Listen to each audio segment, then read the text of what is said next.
It is so crucial that we are taking time and space for ourselves. Like, that is something that every person needs. And I will say, especially for moms, because it can be so hard to get, it can be so just like not naturally what happens. It is crucial that we normalize this, that we really make the time to say, hey, this is important. This is something you need. Let's try and make it happen.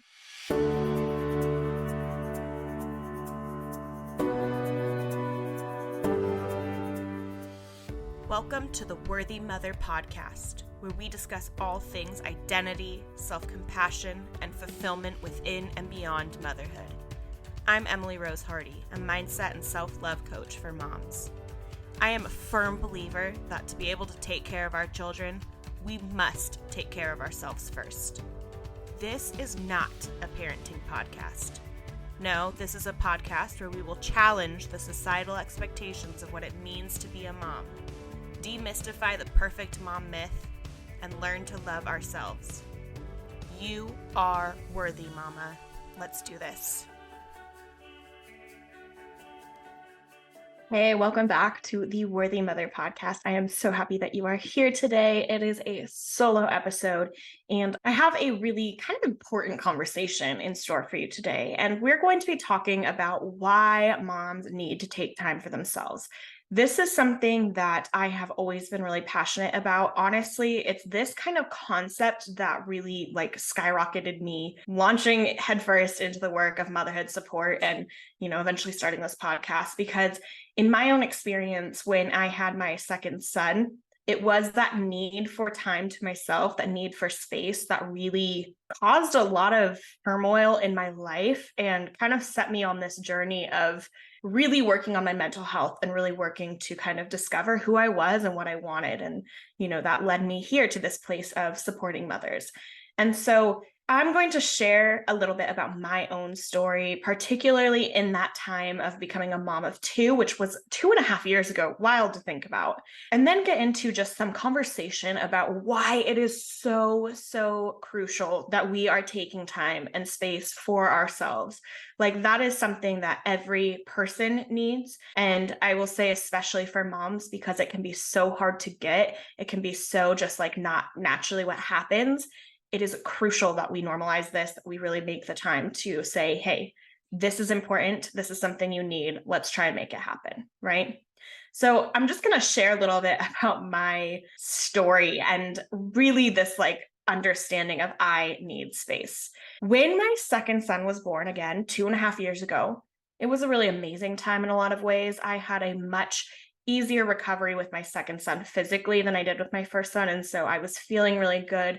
We had big brother who was really excited to be, a big brother.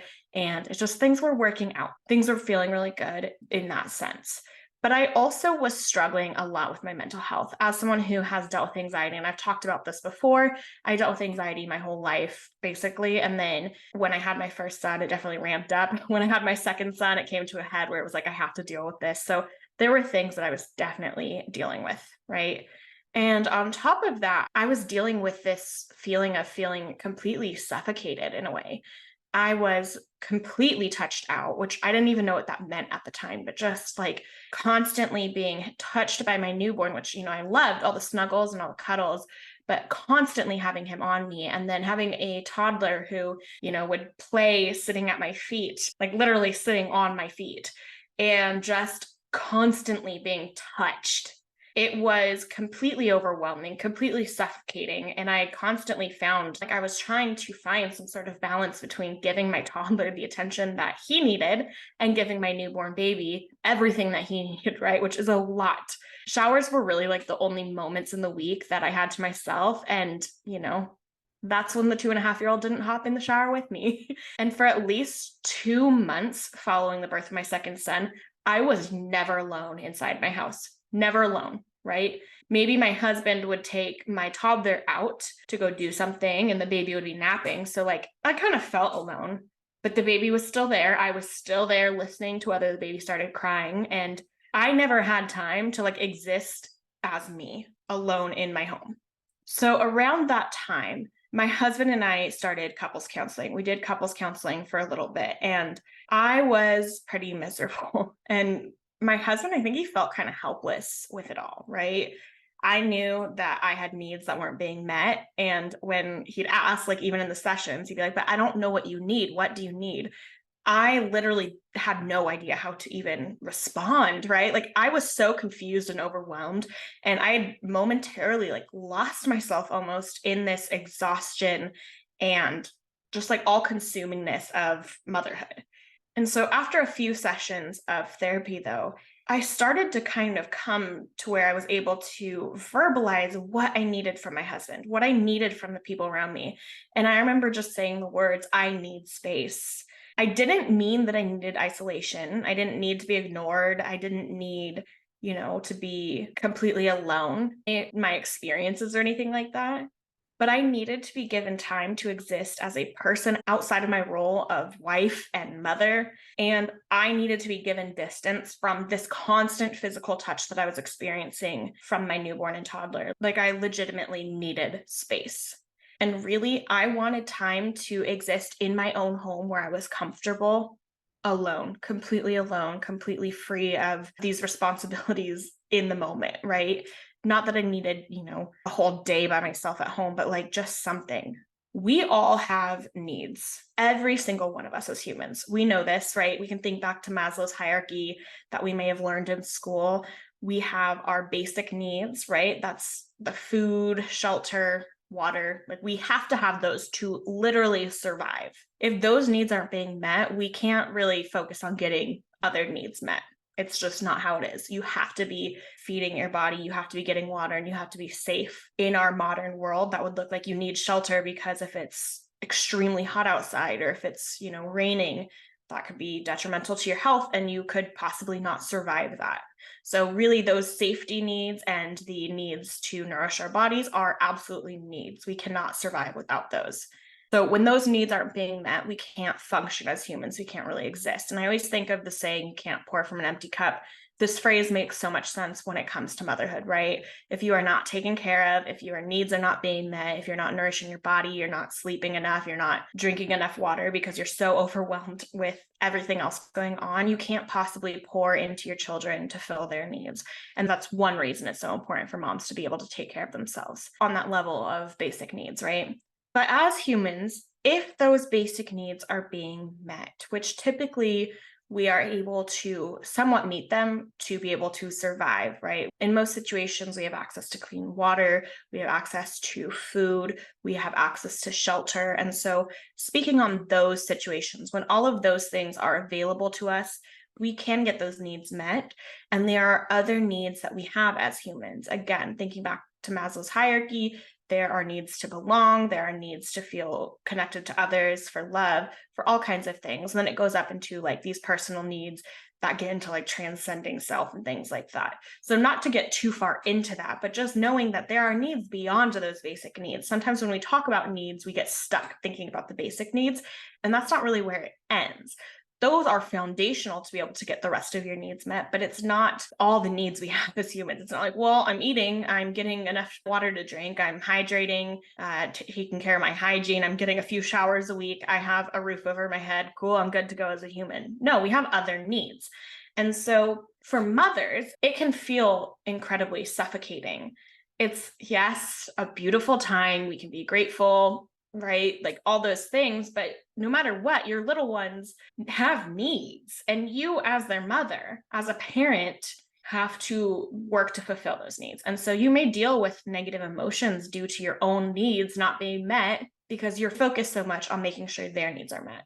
So really, it's crucial that we turn our attention to understanding our own needs. What do we need as humans to be able to be fulfilled and to really fill that cup so that we feel good. We feel good in our life, but also we can continue to pour into our kids and take care of them, to the best of our abilities. So really, to be able to make sure your needs are met, you have to understand what your needs are. And again, when it's not so simple as like drinking water or eating food, which even that can be hard, right? You get a headache and you're like, why do I have a headache? And then it's like, oh, have I drank water? And then you drink water and you're getting that need met. When it's something that's a little bit more elusive, you don't really know what's going on, you can't really put a word to it, it can be even harder to identify the need And then when you're unable to identify the need, getting the need met is going to be nearly impossible. So, how do we understand our needs? How do we do that? When you're barely getting enough sleep, whether it's because you have a newborn who's not sleeping much, or other sleep issues with your kids later on down the road, or you are just staying up too late to kind of get time to yourself and not getting the sleep that you need. And then on top of maybe not getting enough sleep, you're also not getting time to yourself to really think about and process anything outside of your role as a mother or your job. It can be quite challenging to like actually assess what your needs truly are. And again, this can lead to us not getting our needs met. We might feel discontent. We may feel stuck. We may feel this like anxiety about, not being sure what we need and like feeling like we need so much more. And then that can cause problems in our communication and our relationships, right? Because we are feeling just horrible about things and not even able to communicate to others what we need because we have no clue what we need ourselves. So, in my own journey to understand my needs in motherhood, I found that I had to look inward. And that is what I find with the moms that I work with as well, right? To do that, to look inward, I needed space. I needed to be able to breathe and to be able to hear my own thoughts. And I needed space to process the emotions that were circulating in my being, right? I needed to exist as this whole person who was more than a caretaker, more than just a mom.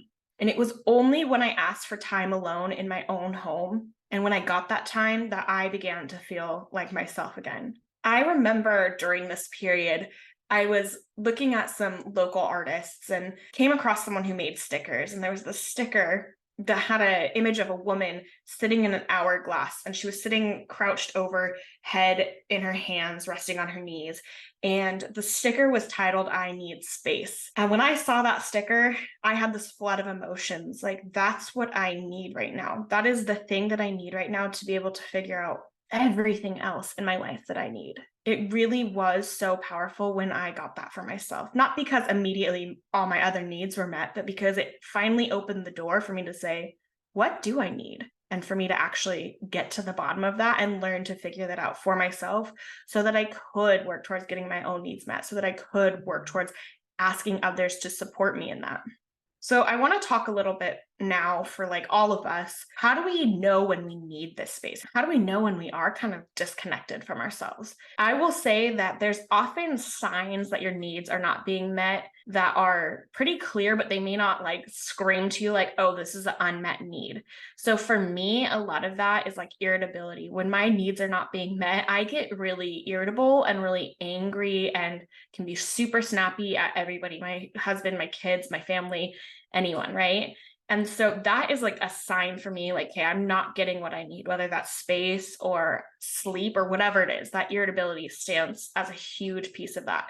If you are having a hard time, maybe with emotions and just feeling like everything makes you feel like you want to cry in a way that is abnormal for you, or if you are just too exhausted to do anything, and that's not necessarily your typical way of existing, but like right now, you're having a hard time doing anything, focusing on anything, getting started on anything, those could all be potential signs that your needs are going unmet. And so if you can really identify for yourself, like what are the things that are happening that don't feel right, right? It feels like something's off here. Like, this isn't me. This isn't who I am. This doesn't feel good. Typically, those things are your signs that your needs aren't going met. And so bringing awareness to that, right? Like, okay, there's something here I need to figure out. It's huge. It's a huge piece of the puzzle. So then that's not even figuring out what needs are going unmet, right? Then you need to actually take action to understand what needs are not being met. Again, I recommend taking time for yourself, getting time alone to be able to do this. I know for everybody that looks different. Not everybody has a partner to take over the kids and give them space. Not everybody has childcare that they send their kids to where they can take a day for themselves while the kids are at school or daycare. Not everybody has family nearby where they can call someone up and say, you know what, I need a break. I really need a break. I have been really fortunate to have all three of those things. And there have been moments where it's been like, oh my goodness, my needs are not getting met. And I'm in crisis mode right now because I've really neglected my needs. Or, a situation escalates to where it's like, it's not even about I didn't do enough for myself. It's like, this is kind of gotten out of hand and I'm struggling right now and I have someone to call. And it's so important. So yes, you may not have the support that looks like that, but if you do have a partner that you could schedule in time for them to be the one who's with the kids and you are gone and doing something on your own, or maybe they take the kids out of the house, developing relationships with other moms so that you can kind of maybe take turns getting that time to yourself, or maybe spend time together and be able to like talk through it with another mom or with another person and really be able to figure it out where your attention doesn't have to be solely on your kids. Whatever it is, finding a way to get time to yourself is huge. It really is. And again, putting aside the fact that that's not always easy, it's really important. It's something that if that's not possible right now, working towards a way, a space, an existence where that is possible through, building relationships and things like that. I'm going to say that that should be a priority because that is a need you need to have met to be able to meet these other needs. So when you have time to your space, then how do you figure out what your needs are? Like, you're not going to be able to meet those needs if you don't figure out what your needs are. For me, I like to check in on what those feelings that kind of signal the needs going unmet are, and then when I'm experiencing those. So a lot of times I do this through journaling. Again, like having a conversation with someone can be powerful. Just really sitting there and thinking about it and letting yourself just release, if that means just sitting there and crying and thinking about it and understanding, meditating on it, whatever that looks like for you. Maybe even going on a walk in nature and really getting to like experience yourself and your feelings. It can be really helpful. But like, let's say that hard things come up and you find yourself just breaking down crying because you feel unsupported. Okay, maybe a need there is that you're not connecting with others in a way that you need to be connecting with others as a human being, right? That could be the need, and that could be the signal is you're getting really emotional over things, and it has to do with not having someone to go to, feeling like you're alone, right? That signals a need that you have. If you are feeling extremely angry anytime someone touches you, which that was me. I mean, I had this feeling of like disgust and like just ugh. Anytime my toddler would touch my foot, when he would sit on my foot to play, it felt horrible. And really getting to understand like that was a need that I needed, physical and mental space. I needed that. So again, it's kind of figuring out what the feeling is, what the situation is, and putting it all together to really understand what it is. So again, it's hard to say everything because we can't give all the examples in the world. It's so unique to our own experiences, but just really looking inward and kind of trying to put the pieces together.